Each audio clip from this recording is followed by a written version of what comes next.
And welcome in to the Third Round Reversal Fantasy Football Podcast, Episode 2. Brett Malamud along here with Zach Malamud. Zach, how you doing? I'm doing great. I'm really excited for today's episode. As am I, as we are complete with our first episode, and now Episode 2, ready to go. Free agency has come and gone. We talked a little bit about some of the guys that you can pick from the rookie draft. Now we're talking a little bit about each division. We're going to go deeper into this as we get closer, obviously, to the NFL season. Training camp opens, and we kind of get a little bit of a clearer picture of who's number one pass catcher, number two, things like that. But for the moment, we're going to go through the NFC East and the NFC North, team by team, and kind of just figure out who they lost, who they might have gained, and give you guys a little bit of a preview of each team. So we start with the NFC East, and our first team is the team that ended their season with one of the most interesting plays in NFL history, I would say, with Zeke Elliott snapping the ball. It's the Dallas Cowboys. Now, their outlook, they lose Ezekiel Elliott as they cut him. He is still a free agent, surprisingly. Thought he might have gotten picked up a little bit earlier. But instead, they're going to run with Tony Pollard at running back. They also bring in Brandon Cooks at receiver. And then at tight end, Luke Schoonmaker at tight end. They drafted him. And so, Zach, just give us a little bit about what you think the outlook on the Cowboys is.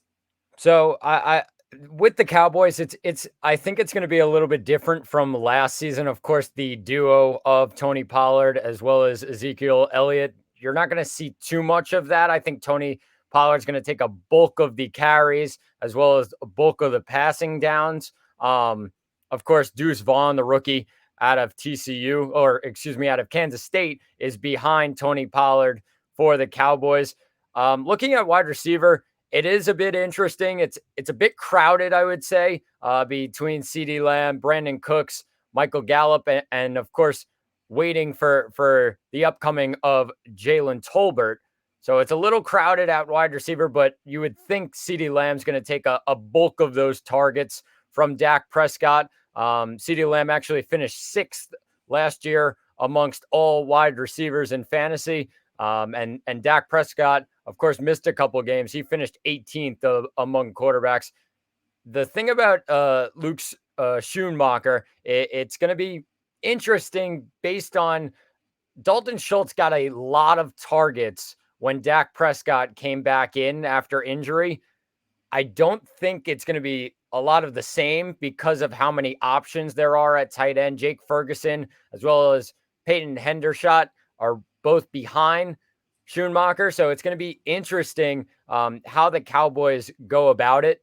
But I do think it's going to be pretty normal of the top guys. Pollard and Lamb are gonna do their thing, you would have to say, for the Cowboys.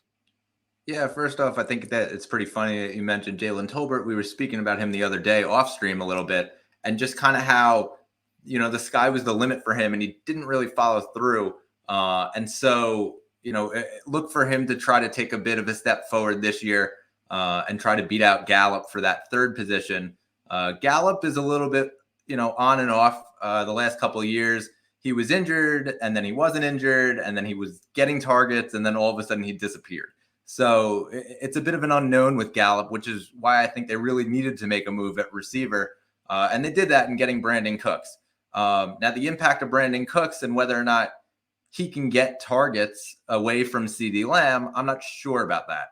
But I do think that where Schultz was getting some of those targets, they're going to try to use Brandon Cooks as that shorter yardage passing option for Dak. You did mention Dak's injury from last year, and that kind of, hindered the season a little bit. Look for a fresh start from Dak, and I think that he'll be, one of those, borderline top 10 quarterbacks, kind of like where he was last year projected. And, hopefully he can follow through on that. As far as the running backs go, Tony Pollard, it's going to be the Tony Pollard show, and we kind of talked about that as well last week, with Deuce Vaughn, and he'll kind of be in the mix. And then you have Ronald Jones as well. who will get the carry every now and then. But for me, it's really going to be the CeeDee Lamb show. You talked about wide receiver 6, he had 107 catches, just shy of 1,400 yards, 9 touchdowns. All those were career highs. I think that if you have him in Dynasty, you're pretty happy with that, especially, when Dak went down, what the projections for CD actually did look like and what they ended up being. I really think that this year he'll be able to have some stability and take another big step forward for himself in the redraft leagues as well. And then we talk about Dak Prescott, and again, we keep coming back to, will he be able to become this elite quarterback? And he's right there on the bubble, but he can't seem to break it. I'm not sure that this is the year that he's going to be able to do that. I do think that the Dallas Cowboys will be a good team, though, and he'll be able to get some wins. But from a fantasy perspective, I'm not sure that you're going to get that rushing upside that you might have hoped for just a few seasons ago. What do you think? I agree with you. I think when you look at Dak, you're not going to expect anything more than maybe like on the edge of top 10, but it's probably going to be more comfortable top 15, assuming for Dak, just based on there are a lot of other options. And of course, Dak is not the most mobile quarterback compared to some other quarterbacks in fantasy football. So you're not going to get the mobility, but you are going to get the production. Obviously, out of the backfield, he's going to throw some checkdowns to Tony Pollard, and of course, CD Lamb's going to get his targets. I look for maybe a deep option for Dak Prescott and Brandon Cooks. I think that's more of what Brandon Cooks is going to end up being there for. So if that's the case, of course, you're going to get some big plays from Dak Prescott. So talking about a quarterback who was pretty stable last year, and it's funny that we say that because heading into the year we were kind of unsure of what was going to happen. We were talking just yesterday about our startup league in our dynasty, and Daniel Jones went in the 15th round. And so, with the Giants, Daniel Jones really took a big step forward. I'm sure that people who are doing dynasty startups are probably taking him in maybe even the 4th round or 3rd round, and if it's a super flex, maybe even higher than that. So the New York Giants, they add Darren Waller to their group, and that was their big move of the year. Saquon is a questionable whether he's going to return or not. He's going to hold out, all those question marks, whether they're going to trade him. But then they draft Jalen Hyatt, and they bring in some depth guys at receiver. So Zach, take us through the New York Giants. So the Giants, you start off with Daniel Jones. He finished 9th among all quarterbacks last year, threw for over 3,200 yards, and it was a really impressive season from Daniel Jones. Not one that we expected, like we said, Brett. It's definitely going to be, I think, another go around of that, especially with Brian Daboll still in New York and coaching the Giants very well right now. For running back, it's interesting because if Saquon Barkley is not in the lineup, it's very thin back there. Of course, Matt Breida had a bunch of carries when Saquon needed a rest last season. They also add a rookie in Eric Gray. But then looking at wide receiver, it's very crowded. Very crowded. There's not really that number one option for the Giants. They have a ton of them with Wan'Dale Robinson, Isaiah Hodgins. You mentioned Jalen Hyatt, but Darius Slayton, Sterling Shepard. You go down the list. We're even forgetting the new guys in Paris Campbell and Jamison Crowder. A lot of options. Daniel Jones is going to have a multitude of weapons. However, I don't think that's going to be a great option to go for the Giants wide receivers just based on there's so many guys, so many mouths to feed for Daniel Jones. And then lastly, you look at Darren Waller. He only played 9 games last year for the Vegas Raiders, and it was a disappointing season, you would have to say, for him. I do think there's a lot of potential in this offense with Daniel Jones just based on you're going to need to throw checkdowns a couple of times, and especially if Saquon Barkley is not playing, you got to trust a tight end more than a backup running back in Matt Breida. Yeah, and with Waller, he's missed 14 games due to injury over the last 2 years. He had the knee injury, and then suddenly last year he had the hamstring injury. If he can stay healthy, I totally agree with you. He's going to come back to being the Darren Waller that we all know and love, being one of those top 5 tight ends weekly, scoring touchdowns and things like that. With Daniel Jones, I mean, we didn't know he can run as good as he can run. I think that Dable's really going to lean into that a lot more this year. So fantasy owners should be aware of that, which is why I think he's going to go higher in a lot of those drafts. As far as the Saquon situation, I mean, we'll see. And I mean, nobody's really talking about it, but are they a potential Dalvin Cook destination? If it comes to that, Dalvin, even Zeke could be a potential fit there. I think Saquon is going to end up playing there, though. He should be your regular, second wave of running backs. Just outside the top 10 in redraft leagues, where he was last year, pretty much the same. And I think he'll be as consistent as he was last year if he stays healthy, which of course is a Saquon Barkley question that we've grown accustomed to over his career. As far as the pass catcher goes, I think Darren Waller actually is going to be the number one option. But then as far as the number 2 option, it comes down to, all those receivers that you listed. They drafted Jalen Hyatt, and, he might make a big impact. He's a very good deep threat. And so, that might be that kind of role. Then you have Wan'Dale Robinson, who I think started out really promising and then kind of tailed off a little bit. And so if it's one of those buy low guys for me from a trade perspective, if you're talking dynasty, maybe somebody wants to move up in the draft or something, that's a guy that you can target to trade for. Because I think not a lot of people were very high on him, and he can have a significant role as almost that gadget kind of guy. Slayton was very good for them last year as well. And so I'd look for him to continue. And then, you go down the list of the depth, and we talk Paris Campbell, we talk Sterling Shepard, Jamison Crowder. It's just a bunch of guys. And so who can take that role? I'm not sure that all of them will end up on the team when it's all said and done. Just from the salary standpoint and the way that the cap works in the NFL, and whether or not they can make a trade with another team for guys, there's certain things like that. But I think from your pass catching perspective, I would say Darren Waller 1, I would say Wan'Dale Robinson 2, and then probably a mix of Hyatt and Slayton.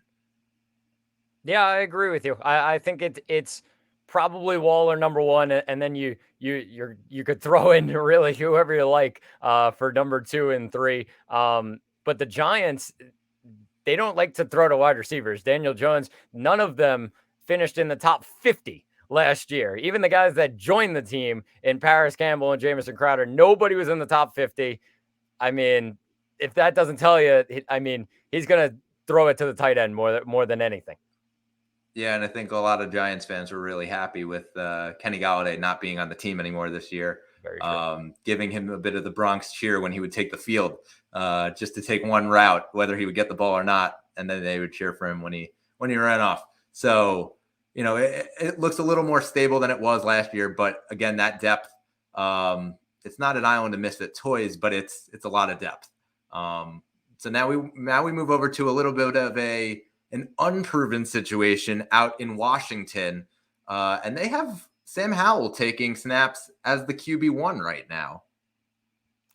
Yeah, and it's quite an interesting debate of should Sam Howell be that guy and be the starter. Of course, they have Jacoby Brissett behind him at quarterback, so that can be an option if he starts to struggle. But it seems that Sam Howell is going to be the guy right now, and until he messes up, then he's going to be QB1. It's quite interesting. They have a fair amount of depth at running back. Washington does. Brian Robinson Jr.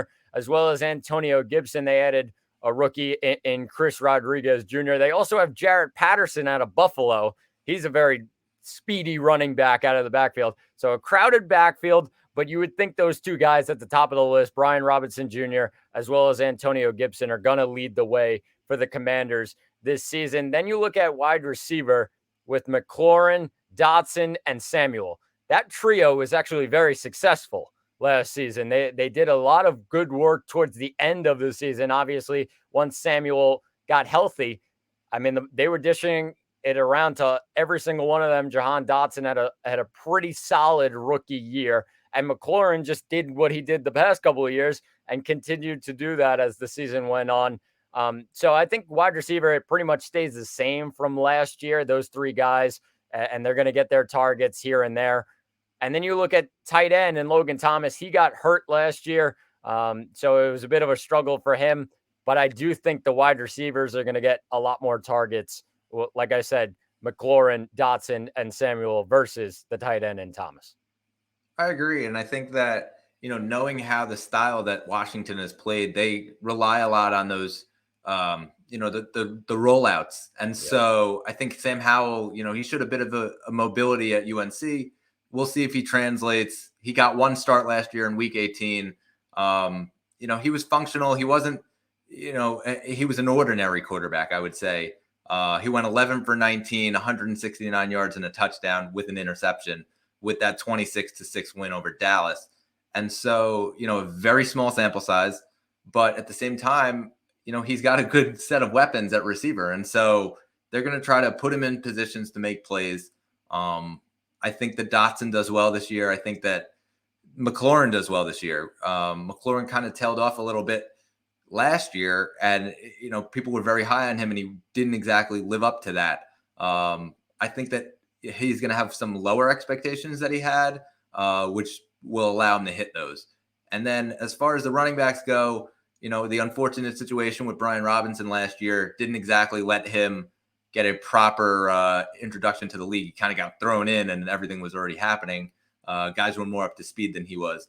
And so, as far as the Robinson situation goes, I think that they're going to lean into him a little bit more on the run, which could, spell bad for Antonio Gibson owners currently. But, right now it's almost like a 60-40 split. And so I think you kind of see the little bit of the tear between, maybe it goes 70-30 now. I still think that Antonio Gibson holds that handcuff value, though. And so if you have Antonio Gibson, you still want to hold on to him. And then as far as Logan Thomas goes, injuries is the bug. And so with him, it could go either way. Howell like to use his tight ends over at UNC. And so if he can, integrate Logan Thomas as one of his favorite targets, then, it's a guy that you might take a flyer on as a streaming option. But I'm not sure how much more value Logan Thomas is going to have if he can't stay healthy.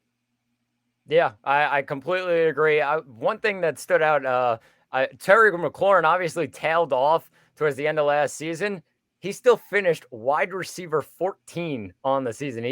He's still such a beast, even with a little bit of a drop off. He's a monster when it comes to fantasy. So definitely a guy to look out for in redraft leagues. I think it's a big year with Sam Howell, quarterback. He's going to go to his number one option in Terry McLaurin. Yeah, and a guy who went to his number one option all season long last year was Jalen Hurts with the Philadelphia Eagles. And of course, we're talking about A.J. Brown. He had 11 touchdowns last year, just shy of 1,500 receiving yards. Is it going to be more of the same for them? I believe so, and it's a great situation right now in Philadelphia. Of course, yes, the Super Bowl loss, but this offense kept a ton of guys. They're back to normal. A lot of the same players, a lot of the same options for Jalen Hurts. A top 3 finish at quarterback last year. Everything you would have asked at the start of the season, even with all the question marks about Jalen Hurts and was he going to be the starter? Was Philly going to keep him as a franchise quarterback? You got your answer very quickly. They add a running back in DeAndre Swift now from Detroit. And it's interesting because Swift had less than 100 carries last year, and he finished with the 23rd most fantasy points of running backs. That's pretty ridiculous considering a bulk of those running backs ahead of him just rack up 100, 150, maybe 200 carries throughout the season. It's going to be a crowded backfield, though, in Philadelphia. I do think Swift's going to get the edge. However, they keep Boston Scott. They keep Kenneth Gainwell. They love those guys. And they even added Rashad Penny. So it's going to be crowded back there. But then you look at wide receiver, and I think it's another great season for A.J. Brown and Devonta Smith. Both finished in the top 10 last season. They add Olamide Zaccheaus from Atlanta. They still have Quez Watkins, but the two guys at the top of the list are going to lead the show. And then you look at tight end quickly. Goddard finished top 10 last year, but the touchdowns were non-existent. A lot of them went to the running backs, Jalen Hurts as well, and then A.J. Brown and Devonta Smith. So touchdown production from Goddard is something to look out for this year, and it might hurt his value just a tiny bit. Agree. And I think that it's, again, one of those buy low guys. You could probably get some good value for him in a dynasty perspective. And he'll probably slip a little bit in redraft leagues just based on his points from last year. And if he can score some of those touchdowns, I think he really steps into that top 10 and cements himself in there. As we talk about the wide receivers, I think, again, it's going to be more of the same. A.J. Brown he was really, really good last year. There were a couple games there where he looked like he could be the best receiver in the league. Like no questions asked. And so I think it's going to be more of the same. They're going to keep going to him, whether it's, a short ball or a deep ball. He does it all. And then it's Devonta Smith. Devonta Smith took a really, really huge step last year, cementing himself into one of those elite slot guys coming across the middle, even when he's lined up out wide. And I think he's also going to be one of those, 1-2 punches where he's going to go high in those drafts. And so he's one of those guys that I would target if you're in a redraft league. As far as Jalen Hurts goes, I mean, heading into last year, it's really funny. We thought that he wasn't even going to be the quarterback this year. There were a lot of question marks of whether or not he can turn them around, and he silenced all the haters. He's one of the top quarterbacks right now, and he's probably going at that 2-3 turn in redraft leagues with Mahomes, with Allen this year. Just in terms of the points scored, I think that's where he belongs right now. And, a year ago, he wasn't really, people weren't really giving him the respect that he deserved. And then we come to the running back position, and this is, again, the most interesting spot of this team. They bring in DeAndre Swift on a day 2 trade in the draft after the Lions go out and they make a trade, or they end up drafting Jahmyr Gibbs, as we'll get to in a little bit as we head into the NFC North. And so they get rid of Swift, and he heads to the Eagles after Miles Sanders leaves to go to Carolina. And then they also bring in Rashad Penny, and they add him to Boston Scott, Kenneth Gainwell. Swift, his outlook is a little murky. He had the worst of both worlds last year. He had Jamal Williams getting the goal line carries, and then he got hurt. He got hurt in week 3. He missed a month. It ended up being 4 weeks with the bye week, and then he came back after the bye week. He had low usage for the next 5 weeks after that because he was apparently not at 100%. And then he still wasn't getting any goal line carries. And I don't know that he's going to really get goal line carries now. Rashad Penny, he's an elite rusher. And so, on 14 career touchdowns for Rashad Penny, 11 of them came on 10-yard plus plays. 7 of those were 30-yard plus plays. So I think that they're really going to lean into Penny, and they're going to try to use Swift a little more in the passing game. But the Eagles finished dead last in running back targets last year. And so, can they improve on that? Of course, because you can always improve from being the last team. But at the same time, I'm not sure how much they're going to lean into passing to the running back, especially when they have those pass catchers that we listed: Devonta Smith, A.J. Brown, Dallas Goedert. So it's a little murky for Swift. Not quite sure how he'll do, but, we'll see, obviously. Yeah, and just to finish off on that, I mean, obviously Swift owners are begging for a good system, begging for him to get touchdowns. Of course, Jamal Williams, like you said, took them all last year. But then he's in a situation where it's just very crowded. And of course, talent-wise, you would have to say in that Philly backfield, he's the top guy. I mean, there's no doubt he's the number 1 player in that backfield. However, Philly runs an offense where 4 different running backs can get 10 carries a game. It's unbelievable, as well as Jalen Hurts, his rushing ability. So I think that takes away from Swift a lot.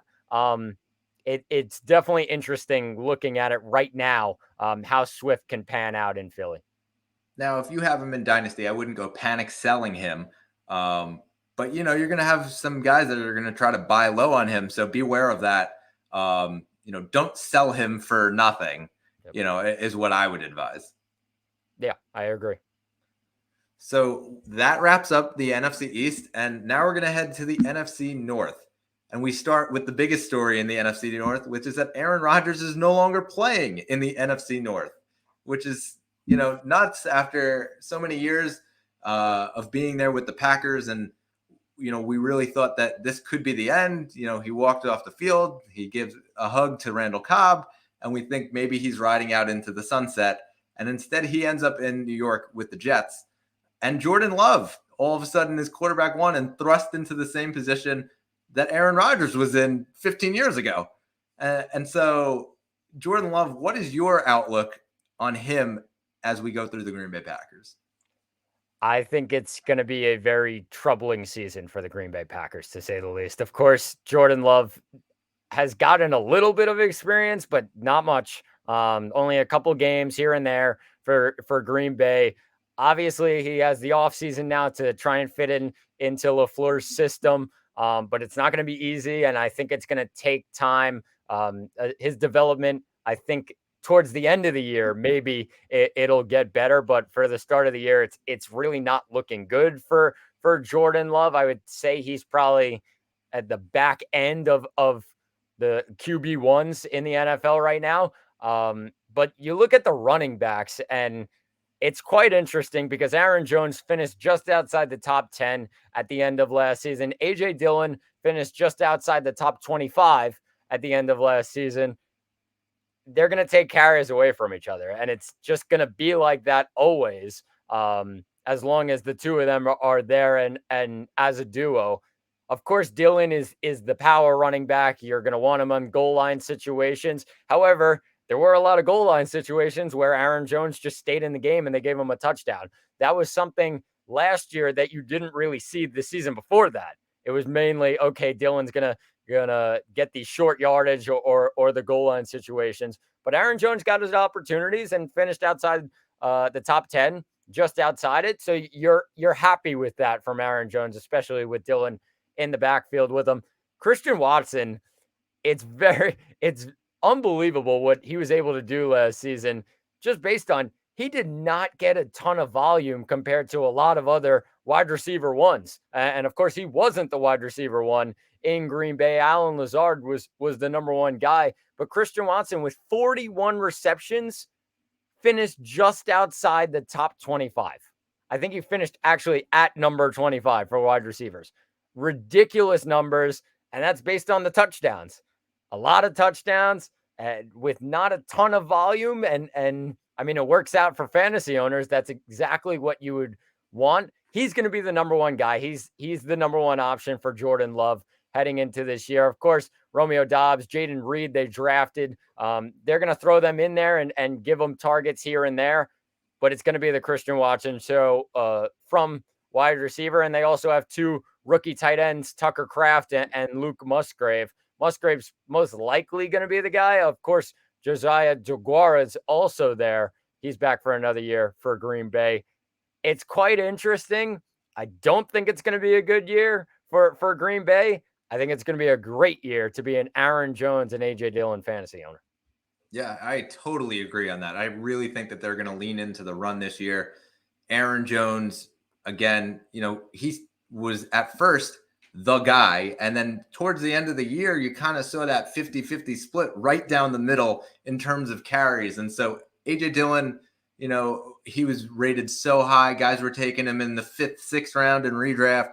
And then they were like, this guy's the bust. And then, 5 of the last 6 games he played, he scored 6 touchdowns in 5 of those games. And so for me, AJ Dillon takes a big step forward.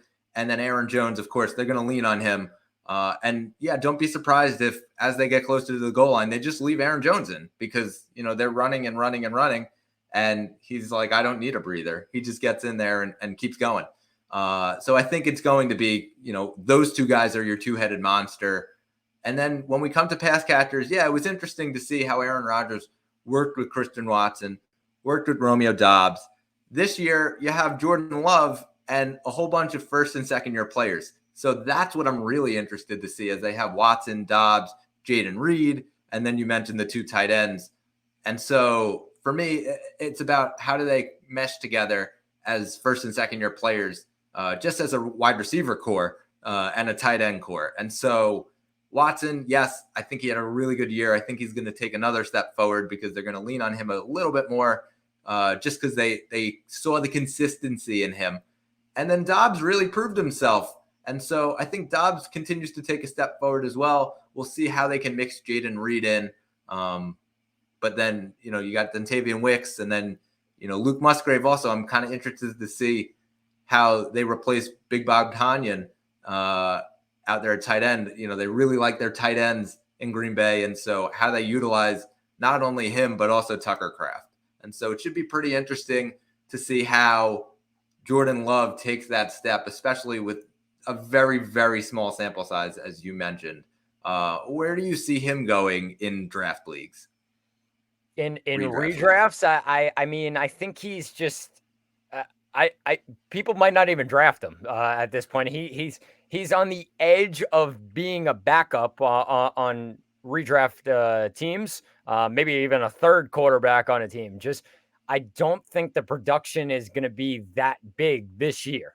Maybe in next year, maybe the year after, if he settles in. But I haven't seen enough. There's not a big sample size of seeing Jordan Love. And in this offense where they focus a lot on the running backs, I don't think he's going to get a ton of fantasy production.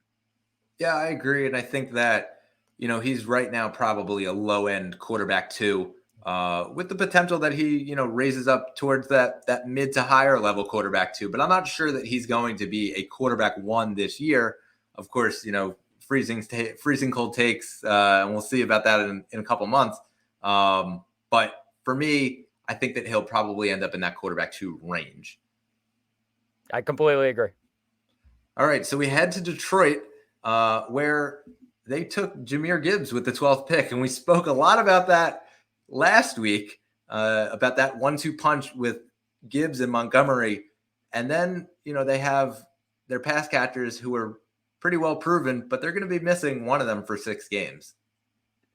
Yeah, they're going to be without Jameson Williams for the start of the season. He's suspended. But we'll start at quarterback, and Jared Goff obviously flew past expectations a season ago. Of course, a lot of people were maybe doubting that his career was going to keep going. Of course, his struggles towards the end of his career in LA, and then gets another shot in Detroit in the Matthew Stafford trade. But he finished top 10 among quarterbacks. Jared Goff, that guy, he finished top 10. It's just a great season for him overall. Of course, they drafted Hendon Hooker. That's a project for the future right behind him.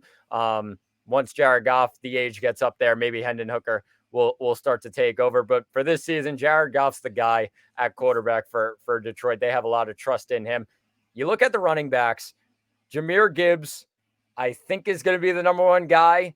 However, David Montgomery is going to get a lot of touches. They showed that last season with DeAndre Swift and Jamal Williams. We talked about that before. David Montgomery, most likely going to get the goal line carries. Jahmyr Gibbs will be the guy out of the backfield and get a fair amount of targets on checkdowns. I also think he's going to be the first down guy. I do think that. I think he has a lot of explosiveness that Detroit's going to want to take advantage of. So it's going to be a duo this year. It's a bit of a project. Maybe next season, Jahmyr Gibbs will step up. But for dynasty owners, you want him on your team. You definitely want Jahmyr Gibbs. Of course, the explosiveness that he showed at Alabama, it definitely stands out. One of the top running backs, of course, in the draft.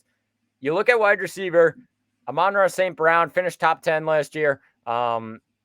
A great season once again. He's the number one guy there, but they do have options around him. Of course, Josh Reynolds, Khalif Raymond, two guys that stepped up last season. Right behind him, DJ Chark had a good season towards the end of the year, but they replaced DJ Chark with Marvin Jones, another reliable target for Jared Goff. So the wide receiver room right after Amon-Ra, you can really go with anybody: Jones, Reynolds, Raymond, and then as long as Jameson Williams is out, all of those guys will step up for now. The guy I'm really looking at, an interesting guy, Sam Laporta, the rookie tight end.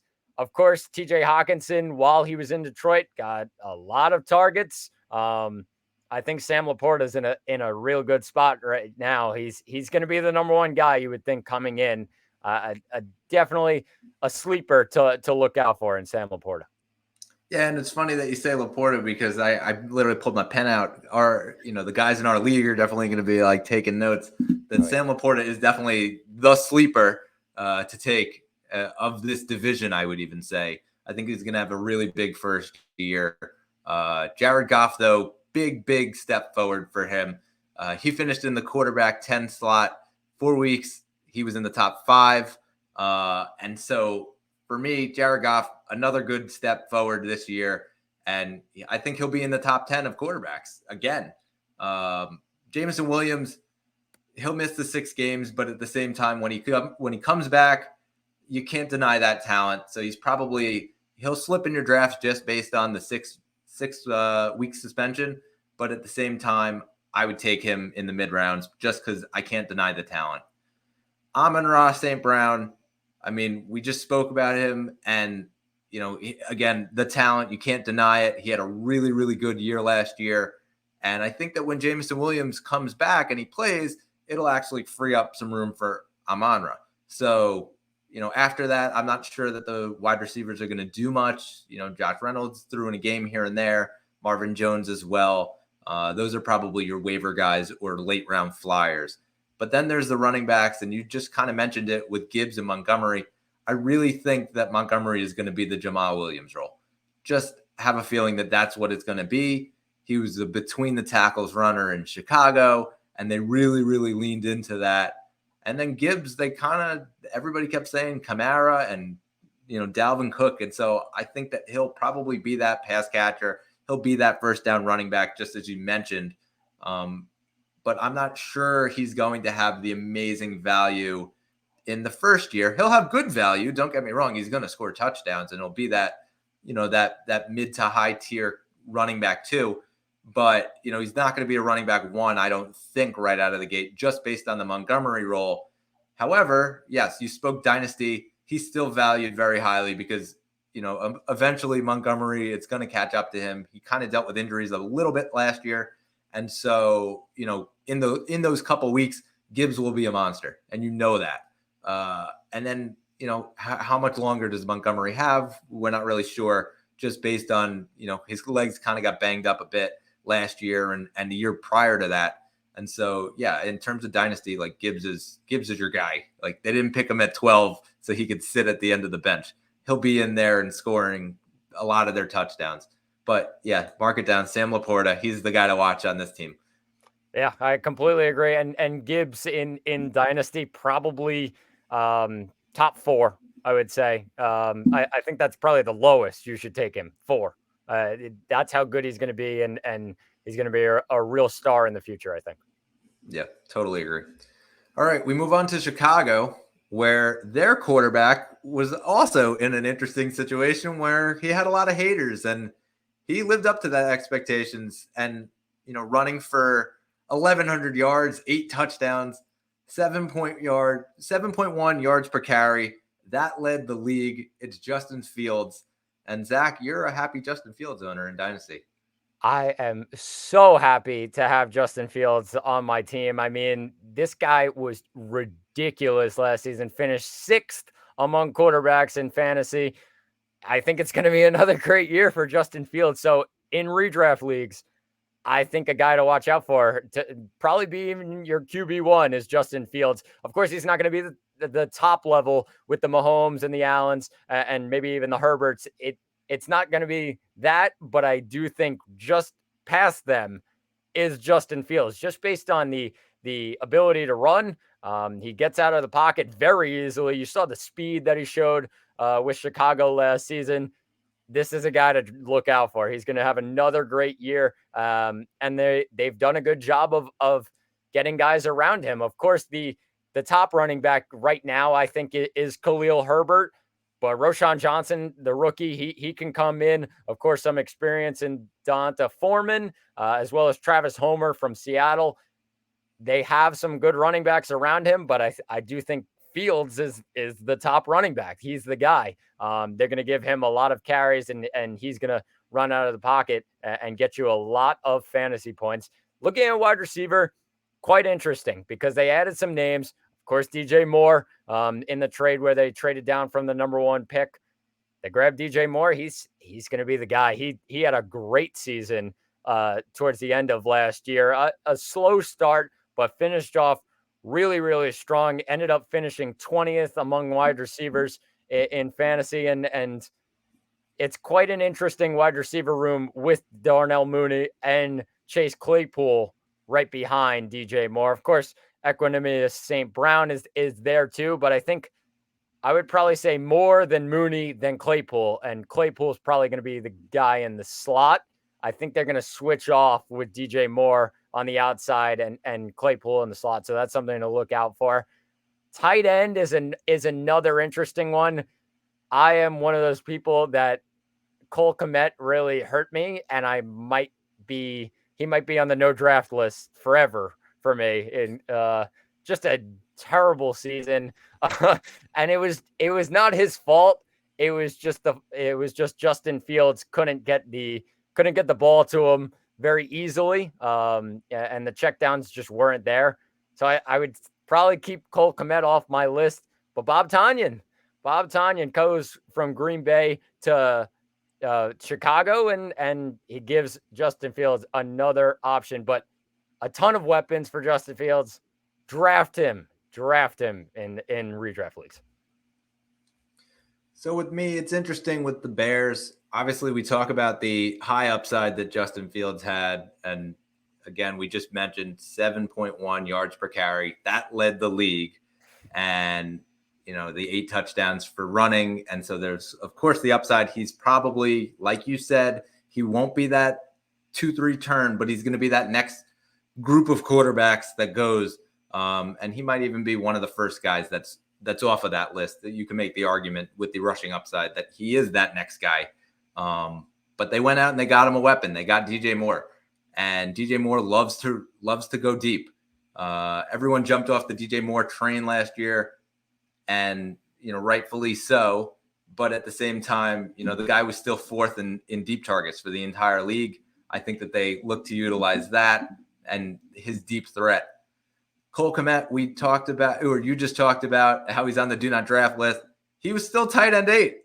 So, yes and no. He was a very, very big swing and miss for most of the season. He came around towards the very late stretch of the season and scored some touchdowns to get his numbers up. But yeah, I'm not sure how much of an impact he's going to make.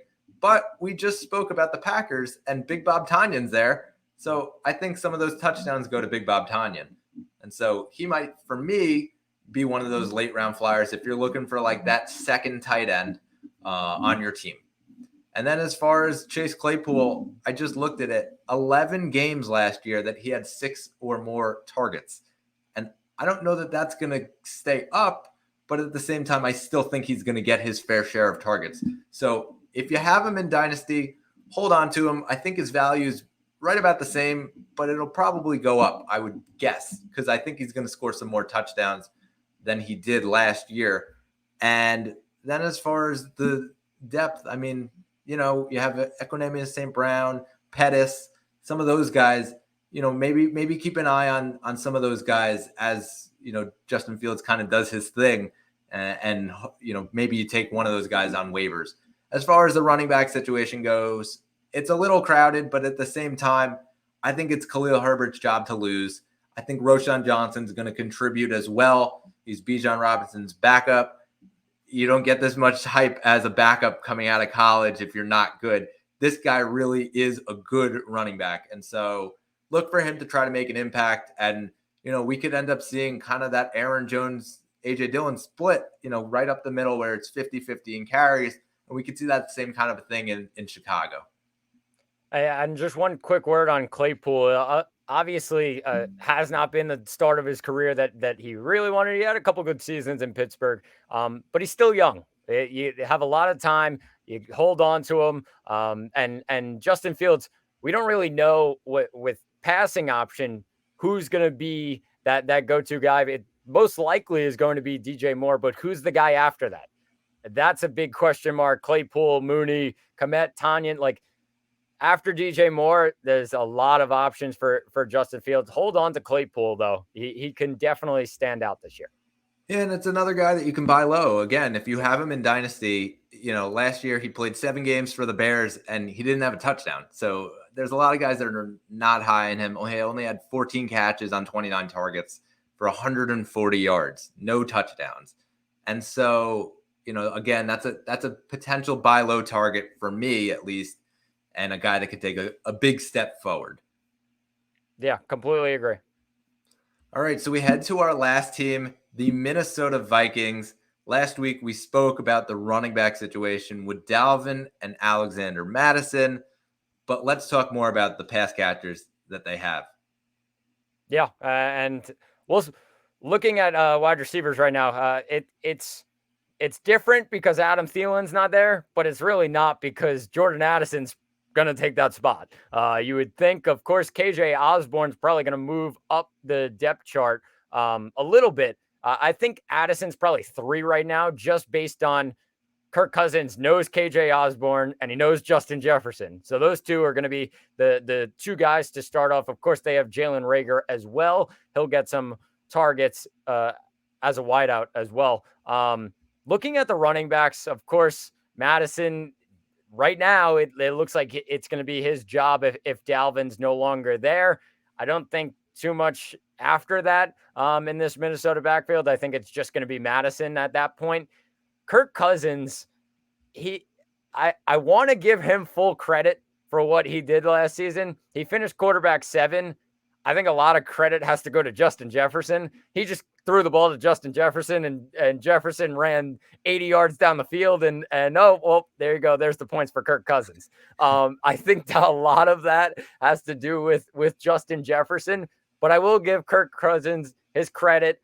A lot of pass attempts. If you throw the ball a lot, you're going to get production. He threw it 643 times. That's 5 less than Patrick Mahomes. And we know how much he throws the ball.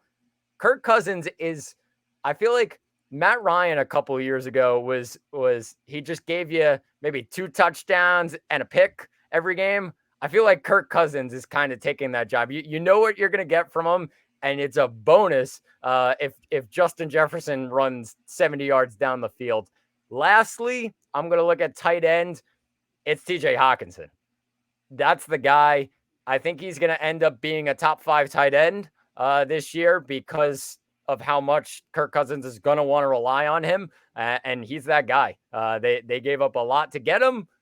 They're going to make that worth it. And Hawkinson, I have him definitely top 5 this year.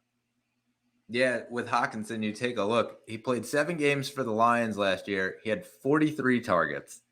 He played 10 games for Minnesota. He had 86 targets. So huge target share upgrade. And of course, you go from having 26 catches in that 7 game span with the Lions to having 60 catches in that 10 game span with the Minnesota Vikings. So I really think that Hawkinson, he'll be the top 5 tight end. I think that he's going to really, really take a huge step forward, having a full season in the Minnesota system. And we talk about the receivers. They have, not only do they have Jefferson, but they add Addison as well. He's put himself in a really good situation where he got drafted. So I really think that he's going to have a good impact. Again, one of those mid-round guys that you could probably target in redraft. One of those middle of the first round guys in a dynasty. And if you're, or in a super flex dynasty, and towards the top of the list, if you're in a 1 quarterback dynasty draft. And then we talk about, Jalen Reagor, who's on the team as well. But I really think KJ Osborne is going to take a big step forward for them. And, they need that third option. And they kind of had it with Thielen, and now Thielen's not there, and so you would figure that KJ Osborne's probably going to get a lot of work. So another late round flyer that I would be looking at in my league. And then it's the running back situation, which we just kind of spoke about last week towards the end of the episode. Go check that one out if you haven't already. But Dalvin Cook, will he be cut? Won't he be cut? If he stays there, then I think it's, they're going to lean into him. I think that Dalvin will be Dalvin. I don't think that owners should be scared. However, there's that little creeping bit of doubt that they might get rid of him and, cut him or trade him. And if that's the case, then look out for Alex Madison. I think that, we've seen what he can do in the weeks that Dalvin wasn't there. Even the weeks that Dalvin came back with the shoulder brace and, couldn't exactly get it right, they would put Madison in there and he would just get the bulk of the work. Those first couple weeks after returning from injury. And so for me, I think Madison, listen, they updated their Twitter headers and they had Kirk Cousins, they had Justin Jefferson, they had, Jordan Addison or TJ Hawkinson. And then there was Alex Madison on there with no Dalvin Cook. So obviously they have some high expectations for him this year. They wouldn't be promoting him as heavily in the branding without promoting Dalvin if they didn't think that he was going to have a huge impact this year. So, it's a guy to really look at. And, where for you would you say that he probably ranks among running backs? If Dalvin is not there, of course. Madison, you're talking about? Yeah. I think I'd probably put him on the edge of probably top 10. He could be on either side, but he's right in that area, 8 to 12. He's right in that area, just based on, I think he's not too high because of how many options Kirk Cousins has in Hawkinson and Jefferson. It's not going to just be Alexander Madison. However, he's going to get a ton of carries and he's not going to be lower than 15. He's probably going to be 8 to 12 range, I would say. Yeah, we play in a few different redraft leagues. One of our leagues loves running backs way more than any other position. And so there's an early run on running backs. Don't be the guy who takes them in the second round. Like, just don't do that. I don't know that would be a smart thing. But I do agree that when it's all said and done, he could finish in that top 10 or very, very well close to it, at least in the top 15, definitely for me. Yeah, I agree with you. The one last word I have on Minnesota, obviously Jefferson's the number one option. I would say Hawkinson's number 2. I don't think there's much of a difference between Addison and Osborne. I think both of them are going to be pretty level. And we saw that last year with Adam Thielen and KJ Osborne. KJ Osborne had 10 less receptions than Adam Thielen. That was it. I mean, it's a very small margin, had 1 less touchdown than Adam Thielen. So I think it's going to be those two guys, KJ Osborne and Jordan Addison. I wouldn't go too high on them. I wouldn't reach on one of them really, because I think this year especially, it's just going to go back and forth between those two. And the last word for me, as we talk about Kirk Cousins, don't sleep on him. I know every single year that everybody kind of looks at Kirk Cousins and they're like, don't do that. He's a really good quarterback. He's been in the top 10 before in his career in terms of fantasy finishes. And, he has the ability to always be right around there as well. So especially if you're in a super flex, make sure that you grab him. He might not be your quarterback 1, but he's a really good quarterback 2. Yeah, completely agree. And I gotta definitely look out for, as long as Justin Jefferson is his number 1 wide receiver. Of course. So just lastly, we talked Jefferson, and we're just going to talk, next week about the AFC East and, the AFC North, as we'll then, counter with the South and the West in the following 2 weeks for the NFC and then the AFC. But just in terms of Jefferson, is he your number 1 receiver in both formats, redraft and in Dynasty? He has to be. I think it definitely is there, just based on Cooper Kupp's going to give him competition, but Cooper Kupp obviously had injuries. As long as right now Jefferson's been healthy, he's got to be the number one guy. He had 1,800 yards last year, and obviously not a ton of touchdowns, only had 8 of them, but the yards just made it's so easy for him to get fantasy points. He would just run down the field, and it was very, very easy for him. 20-plus yard plays, 49 of them. He led wide receivers. Yeah, and I think that we talked a little bit about it last week. Just the floor. You're getting 20 points every week from him. It's like having a quarterback in there.